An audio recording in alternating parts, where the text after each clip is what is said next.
दोस्तों, आपका एक बार फिर स्वागत है हमारे यूट्यूब चैनल पर। आज की वीडियो हम बात करने वाले हैं अपने HPC डिज़ाइन राफ्टिंग में कैसे हम हीट डॉट कैलकुलेट करने के बाद कैसे हम मशीनों को सिलेक्शन कर सकते हैं कि वहाँ पे जो हमने हीट डॉट कैलकुलेट किया है उसके रिक्वायरमेंट के हिसाब से हम कौन कौन सी मशीन को वहाँ पे यूज़ कर सकते हैं, क्या क्या हम क्राइटेरिया देखते हैं जब मशीन को सेलेक्ट करते हैं। तो वो आज सब कुछ आज की वीडियो में हम डिस्कस करने वाले हैं। तो चलिए बिना देरी करते हुए वीडियो का स्टार्ट करते हैं।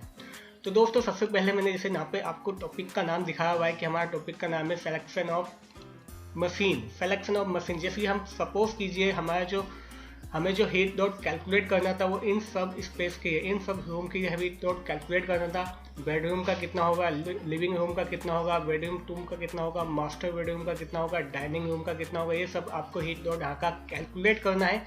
आप इसको एक्सेल शीट पे भी कैलकुलेट कर सकते हैं जो मैंने लास्ट वीडियो में बताया था, या फिर आप इसको मैन्युअली भी कैलकुलेट कर सकते हो। तो जो आपको जो ज़्यादा सूटेबल लगे उस मेथड से आप इसको कैलकुलेट कर सकते हो। तो दोस्तों, जैसे कि हमने जो कैलकुलेट किया, सपोज किया जो हमने कैलकुलेशन पार्ट करने के बाद जो हमारा हीट डॉट आ रहा है इसका वो ये आया था कि जो बेडरूम का जो हीट डॉट आया कैलकुलेट करने के बाद वो आया था 2.12 ton of refrigeration. Living room का जो हीट डॉट कैलकुलेट करने के बाद आया वो कितना आया था 3.27 टन ऑफ रेफ्रिजरेशन। बेडरूम 2 का जो हीट डॉट आया कैलकुलेट करने के बाद वो कितना आया 2.04 ton of refrigeration. Master bedroom का जो हीट डॉट आया वो कितना आया 2.03 टन ऑफ रेफ्रिजरेशन। और डाइनिंग रूम का जो हीट डॉट आया वो कितना आया 3.1 हीट डॉट। ये सब हमारा आ गया, यानी कि हमने जो हीट डॉट कैलकुलेशन करना था वो पार्ट हमने कंप्लीट कर चुके हैं कि कितना हमारा हीट डॉट है। बेडरूम 1 का कितना है, लिविंग रूम का कितना है, बेडरूम 2 का कितना है, मास्टर बेडरूम का कितना है, डाइनिंग रूम का कितना है, ये सब हमने हीट डॉट कैलकुलेट कर दिया। अब कैलकुलेट करने के बाद हमने जो कैलकुलेशन पार्ट में जो CFM निकाला था वो CFM भी हम यहाँ पे नोट करके रख देंगे कि हमने जो CFM आया था कैलकुलेशन पार्ट में वो कितना आया 1419.6 आया, 1847.54 आ गया CFM, 1397.56 CFM, 1465.6 CFM, 1732.5 CFM। ये भी हम कहाँ से यूज़ करेंगे, जो हमने कैलकुलेशन पार्ट में जो हमने CFM निकाली थी वो CFM हम यहाँ पे फीड अप कर देंगे। ठीक है, इसके बाद हमें क्या करना है, हमें राउंड ऑफ CFM देखना है। यानी ये हमारी जो CFM जो कैलकुलेट करने के बाद आई उसका हमें क्या करना है, राउंड ऑफ कर देना है। यानी सपोज कीजिए 1419 को राउंड ऑफ कर देते हैं 1420 के आसपास। ठीक है, 1419 को राउंड ऑफ कर दिया हमने 1420 में। 1847 को मान के चलते हैं 1850, 1397 को 1400 मान के चलते हैं, 1465 को 1470 लेके चलते हैं, 1732 को 1730। ये राउंड अप इसलिए किया ताकि थोड़ा कैलकुलेशन जो है ना हमारा थोड़ा इजी हो जाए। इसके बाद जो हमें पता है कि 1 टन ऑफ रेफ्रिजरेशन किसके इक्वल होता है, हमारा 1 टन ऑफ रेफ्रिजरेशन इक्वल होता है 400 CFM के। ठीक है, तो यानी जो राउंड ऑफ CFM है इसको हमें किस में कन्वर्ट करना है, हमें टन ऑफ रेफ्रिजरेशन में कन्वर्ट करना है। तो टन ऑफ रेफ्रिजरेशन में कन्वर्ट कैसे करेंगे, जितना भी हमारा CFM है जैसे 1420 है, इस CFM को अगर हम 400 से डिवाइड करेंगे तो वो कितना आ जाएगा 3.55 टन ऑफ रेफ्रिजरेशन आएगा। 1850 को 400 से डिवाइड करेंगे तो कितना आ जाएगा 4.62 टन ऑफ रेफ्रिजरेशन। 1400 को 400 से डिवाइड करेंगे तो 3.5 आ जाएगा। 1470 को जब 400 से डिवाइड करेंगे तो 3.56 आ जाएगा। 1730 को जब हम 400 से डिवाइड करेंगे तो 4.32 टन ऑफ रेफ्रिजरेशन आ गया। यानी राउंड ऑफ CFM को जब हम टन ऑफ रेफ्रिजरेशन कैलकुलेट किया तो हमारा ये टन ऑफ रेफ्रिजरेशन आ गया। तो हमें दो टाइप का टन ऑफ रेफ्रिजरेशन मिल गया, एक तो ये टन ऑफ रेफ्रिजरेशन मिला हमें। ठीक है, यानी दो टाइप का हमने टन ऑफ रेफ्रिजरेशन निकाल दिया। एक तो जो हमने कैलकुलेशन पार्ट से जो हमने टन ऑफ रेफ्रिजरेशन निकाला, और एक हमने जो CFM को हमने टन ऑफ रेफ्रिजरेशन में जो कन्वर्ट किया, एक उससे हमें एक टन ऑफ रेफ्रिजरेशन आ गया। तो इन दोनों में से जो मैक्सिमम टन ऑफ रेफ्रिजरेशन है उसकी अलग से टेबल बनाएंगे कि मैक्सिमम टन ऑफ रेफ्रिजरेशन जैसे यहाँ पे 2.12 से और 3.55 में कौन सी मैक्सिमम है, 3.5 को यहाँ पे फीड करना है, 3.27 या 4.62 इसको यहाँ पे फीड कर देना है, 2.04 से 3.5 को यहाँ फीड करना है, और 3.02 से 3.56 को यहाँ पे फीड करना है, 3.1 से 4.32। यानी इन दोनों टन ऑफ रेफ्रिजरेशन में जो मैक्सिमम टन ऑफ रेफ्रिजरेशन है उसको हमें इस टेबल में फीड कर देना है।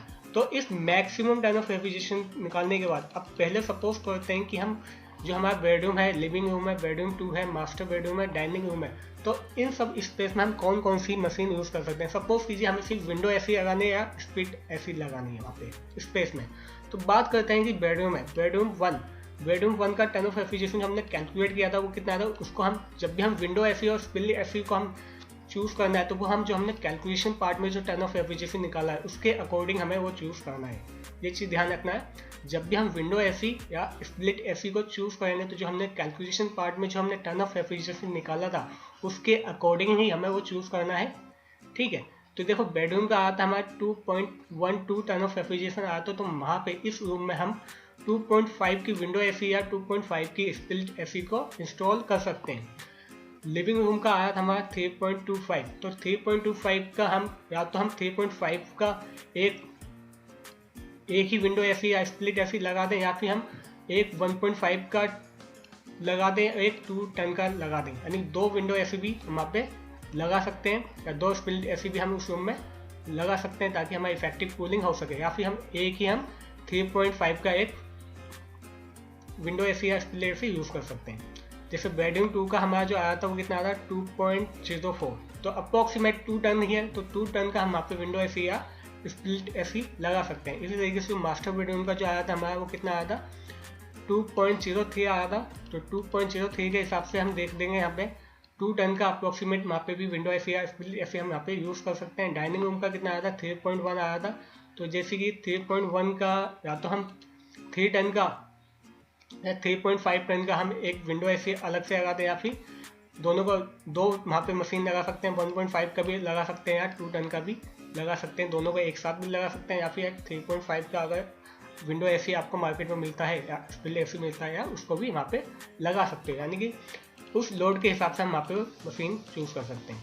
अब तो ये हो गया हमारा विंडो एसी और स्प्लिट एसी को हम कैसे हम चूज़ करते हैं। हमारा जो टर्न ऑफ एफिशिएंसी आता है कैलकुलेशन पार्ट में उसके अकॉर्डिंग हम वहाँ पे हम विंडो एसी या स्प्लिट एसी को लगा सकते हैं। अब बात करते हैं अगर हमें डक्टेबल स्प्लिट या वीआरबी या पैकेज सिस्टम वहाँ पे इंस्टॉल करना है तो उसका इंस्टॉलेशन करने की हम कैसे टर्न ऑफ एफिशिएंसी देखेंगे। तो दोस्तों जो हमारा मैक्सिमम टर्न ऑफ एफिशिएंसी आया था ये, उस मैक्सिमम टर्न ऑफ एफिशिएंसी का आपको सम कर देना है, यानी कि ऐड कर देना है सबको। तो देखो यहाँ पे sum of total maximum turn of efficiency कितना है 19.55 TR, तो उसके अकॉर्डिंग हम वहाँ पे 20 TR का पैकेज सिस्टम लगा सकते हैं या वीआरबी सिस्टम लगा सकते हैं या डक्टेबल स्प्लिट एसी भी लगा सकते हैं। कितने टन का 20 टन का। तो ये जो डक्टेबल स्प्लिट एसी या वीआरबी पैकेज सिस्टम होता है इसको हम चूज़ करते हैं अपने मैक्सिमम टीआर के अकॉर्डिंग, ये आपको ध्यान रखना है। ठीक है, और विंडो एसी जो स्प्लिट एसी होती है उसको हम चूज़ करते हैं अपने कैलकुलेशन जो टर्न ऑफ एफिशिएंसी होता है उसके अकॉर्डिंग चूज़ करना है। ठीक है, अब सपोज कीजिए अगर हमें पूरे जो हमारा फ्लोर है वहाँ पे हमें सीधा एक AHU इंस्टॉल कर देना है, तो AHU के लिए हम कैसे हम पता लगाएंगे कि कितने टन का AHU या कितने CFM का हमें वहाँ पे AHU इंस्टॉल करना है। तो दोस्तों जैसे कि हमने राउंडेड जो CFM निकाला था वो हमारा जो राउंडेड CFM था उस सबको क्या करना है ऐड कर देना है। ऐड करने के बाद जो तुम्हारा CFM आया वो आएगा 7870 CFM आ गया। अब 7870 CFM को टर्न ऑफ एफिशिएंसी में कन्वर्ट करना है। जैसे मैंने बताया 400 CFM इक्वल होता है 1 टन ऑफ एफिशिएंसी का, तो इसको 400 से डिवाइड करेंगे तो आ जाएगा 19.67 टन ऑफ एफिशिएंसी। मतलब कि वहाँ पे या तो हम 7870 CFM का AHU लगाते हैं या फिर अगर टन ऑफ के बात में कहते हैं 20 टन का एक AHU वहाँ पे इंस्टॉल कर दें। ठीक है, तो AHU भी पता गया कि हमें AHU अगर सेलेक्ट करना है तो AHU किसके अकॉर्डिंग सेलेक्ट करना है, AHU सेलेक्ट करना है हमें सम ऑफ राउंडेड CFM के अकॉर्डिंग सेलेक्ट करना है। अगर हमें FCU इंस्टॉल करना है तो FCU भी हम इंस्टॉल करेंगे राउंडेड CFM के, लेकिन FCU हम पूरा क्योंकि FCU जो होते हैं वो ज़्यादा कैपेसिटी के नहीं आते हैं मार्केट में, तो कम कैपेसिटी के आते हैं, तो हम यहाँ पे नंबर ऑफ FCU को यूज़ करेंगे। जैसे कि सपोज कर रूम 1 में हमें FCU इंस्टॉल करना है, तो रूम 1 में या बेडरूम 1 में हमें FCU इंस्टॉल करना है, तो जैसे हमें ये था 1420 CFM का, रूम 1 में CFM जो था कितना था 1420 CFM था, तो 1420 CFM को टन में कन्वर्ट कर देगा, तो 1420 को अप्रोक्सीमेट मान के चलते हैं 1400 CFM, जब इसको टन में कन्वर्ट करेंगे तो वहाँ पे आ जाएगा 3.5 टन ऑफ एफिशिएंसी। यानी बेडरूम 1 में हम 3.5 टन ऑफ एफिशिएंसी का हम FCU इंस्टॉल कर सकते हैं। Fan coil unit, AHU mean air handling unit, FCU mean fan coil unit. और लिविंग लूम में हमें जो एफसीयू इंस्टॉल करना है, जैसे यहाँ पे इसका CFM कितना था 1850 था, तो 1850 को राउंड ऑफ कर देते हैं 2000 CFM, क्योंकि मार्केट के हिसाब से, क्योंकि अगर वो हमें अवेलेबल नहीं है मार्केट में तो हम उसके अप्रॉक्सीमेट लेके चलेंगे। तो जब 2000 CFM अप्रॉक्सीमेट दिया तो इसका जब हम टन ऑफ रेफ्रिजरेशन निकालेंगे तो वो आएगा 5 टन ऑफ रेफ्रिजरेशन, यानी कि लिविंग रूम में हम 5 टन का एफसीयू इंस्टॉल कर सकते हैं। इसके बाद बेडरूम 2 में निकालना है तो वो भी इसी के हिसाब से 1400 है, इसको डिवाइड कर देंगे टन ऑफ रेफ्रिजरेशन, तो वहाँ पे हम 3.5 का एफसीयू इंस्टॉल कर सकते हैं। इसी प्रकार से हम यहाँ पे मास्टर बेडरूम का जो राउंडेड था वो कितना था 1470 था, तो उसके हिसाब से हम चूज़ करेंगे 1470 को अप्रोक्सीमेट ले लेते हैं ताकि कैलकुलेशन आसान हो जाए। 1470 को हमने 1600 लेके चले, तो वहाँ पे हम 4 टन का एफसीयू इंस्टॉल कर सकते हैं। ठीक है, इफेक्टिव कूलिंग इफेक्ट काफ़ी अच्छा कूलिंग इफेक्ट प्रोड्यूस करेगा, जैसे कि 1730 दिया हुआ है, 1730 को हम 1800 मान के चलते हैं। ठीक है, 1800 मान के चलेंगे तो यहाँ पे हम 4.5 TR का एफसीयू यूज़ कर सकते हैं। तो ये भी हमें पता गया, जब भी हम एफसीयू कैलकुलेट करेंगे, एफसीयू सेलेक्ट करेंगे तो वो भी किसके अकॉर्डिंग करना है, हमें अपने राउंडेड CFM के हिसाब से हमें सेलेक्ट करना है।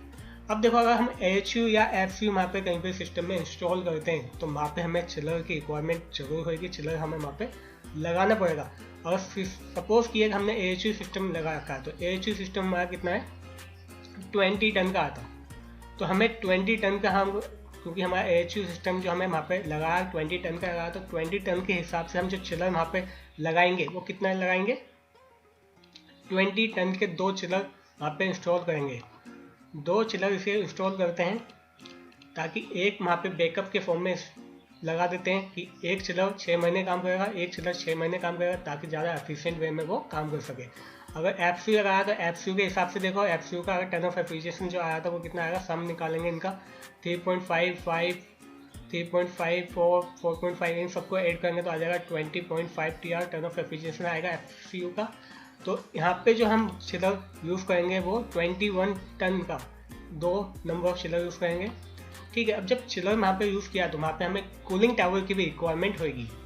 ठीक है, तो कूलिंग टावर का कितनी कैपेसिटी का हम यूज़ कर सकते हैं। सपोज कीजिए हमने एक ही स्पेस में AHU और एफसीयू दोनों ही इंस्टॉल किए हुए, एग्जाम्पल के तौर पर लेके चलते हैं कि वहाँ पे हमने AHU भी इंस्टॉल किया हुआ है और एफसीयू भी इंस्टॉल किया हुआ है, तो उसके हिसाब से हमें अब कूलिंग टावर को कैसे सेलेक्ट करना है। तो AHU की कैपेसिटी कितनी आई थी 20 टन आया था, एफसीयू की कैपेसिटी कितनी आई थी 21, तो इन दोनों का सम कितना होगा 41 TR। तो यानी कि हमें जो कूलिंग टावर लगाना है वहाँ पे कितने टन का लगाना है 41 TR का, लेकिन जो कूलिंग टावर होता है उसकी जो कैपेसिटी हम निकालते हैं वो GPM में निकालते हैं, तो इस TR को हमें क्या करना है GPM में कन्वर्ट करना है। तो GPM में कैसे कन्वर्ट करते हैं उसको, 41 को 3 से मल्टीप्लाई कर दीजिए तो जो हमारा TR होगा वो हमारा GPM में आ जाएगा गैलन पर मिनट में। ठीक है, तो यानी कि 123 गैलन पर मिनट का हमें एक कूलिंग टावर वहाँ पे इंस्टॉल करना पड़ेगा हमारे एफसीयू और AHU के लिए। तो हमें ये भी पता है कि हमें विंडो एसी कैसे किस चीज़ को सेलेक्ट करके देखना है, डक्टिबल स्प्लिट VRV पैकेज को कैसे हमें सेलेक्ट करना है, AHU को हमें क्या देख के सेलेक्ट करना है, एफसीयू को हमें क्या देख के सेलेक्ट करना है, चिलर हम कैसे इंस्टॉल करेंगे, कूलिंग टावर हम कैसे इंस्टॉल करेंगे। सपोज कीजिए अगर हम जो वहाँ पे सिस्टम यूज़ करें वो सिर्फ हमारा एयर कूल चिलर है, वाटर कूल चिलर नहीं है, एयर कूल चिलर। तो जब एयर कूल चिलर होता है तो वहाँ पे कोई कूलिंग टावर की हमें रिक्वायरमेंट नहीं होती है, ये इंपॉर्टेंट आपको ध्यान रखना है।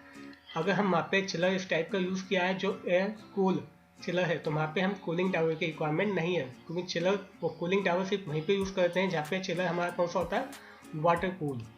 ठीक है, तो इसमें कुछ इंपॉर्टेंट पॉइंट्स आपको मैंने बता दिए। तो देखो मैंने यहाँ पे दिखाया भी है, if we using AHU FCU दोनों then we can use chiller at let AHU 20 का है, एफसीयू कितना है 21 का है, तो दोनों का आ गया 41। तो हम यूज़ करेंगे 41 TR के 2 नंबर ऑफ चिलर। ठीक है, यानी कि दोनों ही सिस्टम हमने कहीं स्पेस पे लगा रखे हैं, AHU भी वहाँ पे इंस्टॉल किया हुआ है, एफसीयू भी वहाँ पे इंस्टॉल किया हुआ है। तो जो AHU की कैपेसिटी है वहाँ पे 20 TR की है, जो एफसीयू की कैपेसिटी है वो 21 की है, तो दोनों का सम कर देना है 41। तो वहाँ पे जो 41 टन ऑफ रेफ्रिजरेशन का जो चिलर यूज़ किए जाएंगे 2 चिलर वहाँ पे इंस्टॉल करने हैं। तो यहाँ से आपको पता लग गया कि कैसे हम मशीन ऑफ सेलेक्शन हम कर सकते हैं। अब दोस्तों नेक्स्ट पॉइंट जो इसमें आता है कि हम जब मशीन सिलेक्शन, तो हमें पता है कि क्या देख के हमें मशीन सिलेक्शन करना है, इसके कुछ क्राइटेरिया, कुछ स्पेसिफिकेशन भी होती हैं कि क्या क्या हमें स्पेसिफिकेशन देखनी है। जब भी हम विंडो एसी, स्प्लिट एसी को सेलेक्ट करेंगे तो वहाँ पे कौन सी स्पेसिफिकेशन यूज़ करनी है, ductable split VRB package use करेंगे तो क्या स्पेसिफिकेशन यूज़ करनी है, एएचयू को इंस्टॉल करेंगे तो क्या स्पेसिफिकेशन, एफसीयू है, चिलर है, कूलिंग टावर, यानी कि इन सबको सेलेक्ट करने की ये कुछ स्पेसिफिकेशन। जब भी मार्केट में जाओगे खरीदने, आपको ये तो पता है कि इतने टन का चाहिए, यहाँ पे ये मशीन इंस्टॉल करनी है, लेकिन जब मार्केट में जाओगे तो कुछ स्पेसिफिकेशन भी आपको वहाँ पे ध्यान रखनी है, ताकि आप जब एफिशिएंट वे में वहाँ पे वो उस मशीन को इंस्टॉल कर सके। तो देखो दोस्तों, मैं नेक्स्ट स्लाइड पर आपको दिखाता हूँ यहाँ पे। तो नेक्स्ट स्लाइड पर डिज़ाइन क्राइटेरिया इक्विपमेंट सेलेक्शन, मतलब कैसे हम सेलेक्ट कर सकते हैं। जैसे हमारा मशीन का एम्बिएंट टेम्परेचर, वहाँ का हमारा एम्बिएंट टेम्परेचर कहाँ कितना है जहाँ पे हमें मशीन इंस्टॉल करनी है, चाहे हमें विंडो एसी लगानी है, स्प्लिट एसी लगानी है, कैसेट लगानी है, एयर कूल कंडेंसिंग यूनिट लगानी है, पैकेज लगाना है, तो उस जहाँ पे हमें वो इंस्टॉल करनी है वहाँ का एम्बिएंट टेम्परेचर क्या है, उसके हिसाब से भी हमें चूज़ करना है। ठीक है, टोटल कैपेसिटी कितनी है मशीन की, वो हमें ध्यान रखनी है। MB BTU किलोवाट में दिया हुआ होता है, तो मशीन की ये हमें किलोवाट, BTU, ये सब MBH हमें सेलेक्ट करना है, कौन कितने टन का चाहिए, कितने BTU का चाहिए, कितने किलोवाट का चाहिए। उसकी जो हमारी मशीन है उसकी सेंसिबल कैपेसिटी कितनी है, MBH कितना है, BTU कितना है, किलोवाट का है कितना है मशीन का, वो सब हमें ध्यान रखना है। उसका सप्लाई एयर कितना है, CFM कितना है, ठीक है, लीटर पर सेकेंड कितना है, फ्रेश एयर कितना है, CFM, ये सब हमें ध्यान रखना है जब भी हम मशीन सेलेक्ट करेंगे। तो उसका एंटरिंग कॉइल टेम्परेचर कितना है, ये भी आपको ध्यान रखना है जब भी आप मशीन सेलेक्ट करने जाओगे। तो लीविंग कॉइल टेम्परेचर कितना होता है, ये सब स्पेसिफिकेशन मशीन में लिखा हुआ होता है पहले से, तो आपको उन सबको देखना है कि हमें क्या रिक्वायरमेंट है, उसके हिसाब से हमें सेलेक्ट करना है वहाँ पे। उस मशीन का एक्सटर्नल स्टैटिक प्रेशर कितना है, वो भी आपको ध्यान रखना है। उस मशीन का सप्लाई प्रेशर कितना है, वो भी आपको ध्यान रखना है। तो ये कुछ इफेक्टिव वे होते हैं जब जब विंडो एसी खरीदने जाओगे, या मिनी स्प्लिट एसी खरीदने जाओगे, कैसेट खरीदने जाओगे, एयर कूल्ड कंडेंसर यूनिट खरीदने जाओगे, पैकेज यूनिट खरीदने जाओगे, या एएचयू खरीदने जाओगे, या चिलर खरीदने जाओगे, तो ये कुछ स्पेसिफिकेशन उस पर लिखी हुई होती है। तो इस सब चीज़ का आपको ध्यान रखना है खरीदने से पहले। ठीक है, तो नेक्स्ट स्लाइड चलते हैं। तो दोस्तों, जब भी आप दो चीज़ का स्पेशल ध्यान रखना है, जब भी आप एएचयू खरीदने जाओगे या चिलर, तो वहाँ पे दो चीज़ का मोस्ट इंपॉर्टेंट ध्यान रखना है कि वहाँ पे एंटरिंग वाटर टेम्परेचर कितना होता है उसका। ठीक है, उस मशीन का एंटरिंग वाटर टेम्परेचर कितना होना चाहिए वो आपको ध्यान रखना है। उसका लिविंग वाटर टेम्परेचर कितना होना चाहिए, फ़ारेनहाइट में, सेंटीग्रेड में, जो भी है वो कितना होना है। चिल वाटर फ्लो कितना है उसका, GPM में, लीटर पर सेकेंड में, वो सब भी पता होना चाहिए जब भी आप एएचयू या चिलर खरीदने जाओगे। तो दोस्तों, आज की वीडियो हमने सीखा कि कैसे हम कूलिंग लोड कैलकुलेट करने के बाद कैसे हम उस लोड के अकॉर्डिंग कौन कौन सी मशीन को वहाँ पे हम इंस्टॉल कर सकते हैं, क्या क्या क्राइटेरिया हमें देखना है, क्या क्या हमें स्पेसिफिकेशन चेक करनी है जब भी आप मार्केट में जाओगे। अगर आपको हमारी ये वीडियो पसंद आई है तो प्लीज़ हमारी वीडियो को लाइक एंड शेयर कीजिएगा, और हमारे यूट्यूब चैनल को सब्सक्राइब करना ना भूलिए, क्योंकि दोस्तों वीडियो बनाने में काफ़ी ज़्यादा मेहनत लगती है। अगर आप हमारी वीडियो को लाइक एंड सब्सक्राइब करेंगे तो हमें एक मोटिवेशन मिलेगा, और हम ज़्यादा से ज़्यादा इन टॉपिक्स पे वीडियो बनाने की कोशिश करेंगे। तो आज की वीडियो में बस इतना ही है। Thank you.